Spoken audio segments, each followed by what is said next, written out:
বিয়ের 12 বছর পর আমার স্বামী আরও একটা বিয়ের কথা জানালো।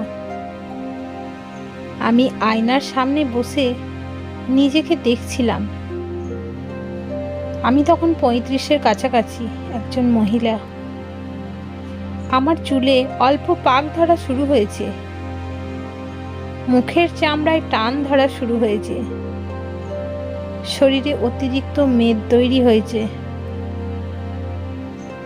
9টা 5টা অফিসের পর নিজেকে দেখার সুযোগ হয়ে ওঠে না আর। অপরদিকে অনন্যার বয়স 23 কিংবা 24, অথবা তার চেয়ে কম বা বেশি। কিন্তু কিছু মানুষের বয়স ঠিক আন্দাজ করা যায় না বলে ওর বয়সটাও আমি বুঝি না।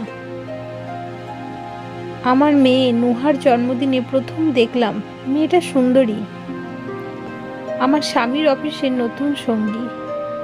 বেশ ভাব তাদের। সুন্দরী মেয়েদের সাথে সব পুরুষের সখ্যতা থাকাটা স্বাভাবিক। আমি ওসবে নজর না দিলেও অন্যরা কথাটা আমার কানে দিয়েছিল। আমার মা এসে বলল, জামাইয়ের মতিগতি ভালো দেখি না, সময় থাকতে আটকা। আমি হাসলাম। স্বামী কি গরু ছাগল নাকি যে আটকে রাখবো? আমাদের 2 ছেলে মেয়ে, 7 বছরের ছেলে নিনাদ আর 3 বছরের মেয়ে নুহা। আমি আমার স্বামীকে সন্দেহ করি না কখনো। তার উপর রাগ দেখিয়ে বাপের বাড়ি চলে যায়নি, তার পাশে থেকে চেয়েছি তাকে বোঝাতে। তার নতুন বিয়ের কথা শুনেও চিৎকার চেঁচামেচি করিনি। স্বাভাবিকের মতোই দুজনে একই ঘরে থেকেছি। শুক্রবার সকাল সকাল ছেলে মেয়েদের মায়ের কাছে পাঠিয়ে দিলাম। আমার স্বামীকে বললাম, তোমার সাথে একটু বাইরে বেড়াতে যেতে ইচ্ছে করছে। সেও রাজি হলো যেতে। অনেক বছর পর দুজনে একটা রিকশায় চড়লাম। বাতাসে আমার চুল উড়ছিল। আগের দিনগুলোর মতো আমার স্বামী আমার চুল সরিয়ে দিচ্ছে না। আমি লজ্জাও পাচ্ছি না আর। তবে ভালো লাগছিল। আমরা শহরের একটা শিশু সদনে এসেছি। আমার স্বামী একটা হাত চেপে ধরে বলল, এটা কি ঘুরতে আসার জায়গা নাকি? এখানে কেন? আমি তার উত্তর না দিয়ে তাকে নিয়ে ভিতরে ঢুকলাম। আমরা ভেতরে গেলাম। অফিস রুমে অনুমতি নিয়ে ভেতরের সবগুলো বাচ্চাদের থাকার জায়গাগুলো দেখলাম। আমার স্বামীকে বললাম, নিনাদ আর নুহার থাকার জন্য আজকেই ব্যবস্থা করে যাব না কি পরে একদিন আসবো? তুমি কি পাগল হয়েছো? ওরা এখানে কেন থাকবে? এখানে তো এতিম বাচ্চারা থাকে। আমাদের ছেলে মেয়েরা কি এতিম নাকি?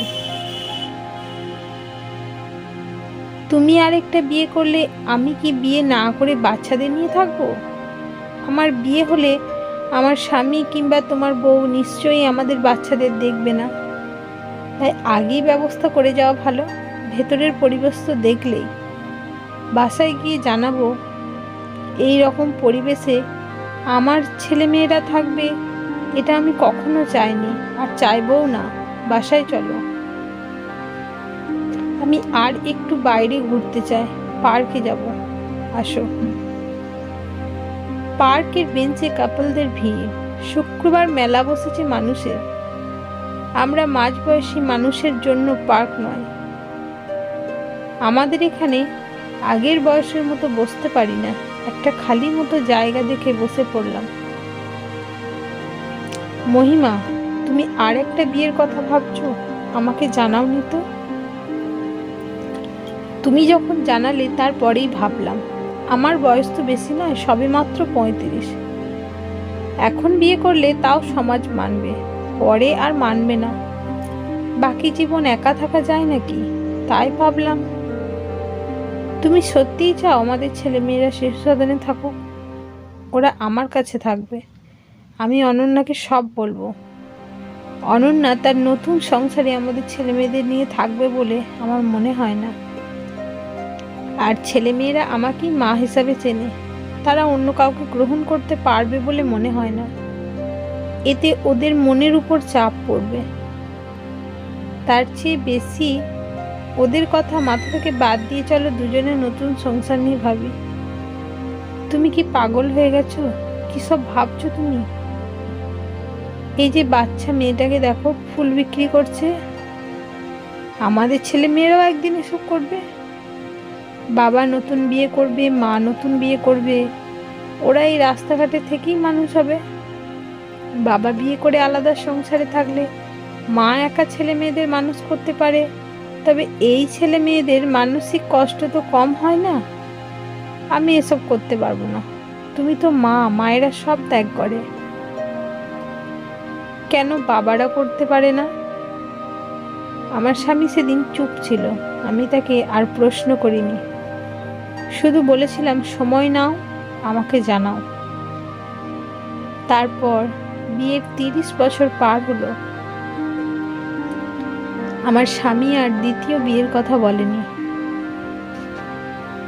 আমার বয়স বাড়ছে, কিন্তু কোনো প্রসাধনী দিয়ে স্বামীকে আটকা রাখার চেষ্টাও করিনি। তাকে শুধু বুঝিয়েছিলাম আমরা এখন চাইলেও অনেক কিছু পারি না বা পারবো না। আমরা বাবা মা, আমাদের সন্তানেরা তাদের প্রতি দায়িত্বে অবহেলে করে দুনিয়ার সুখ আমাদের জন্য না,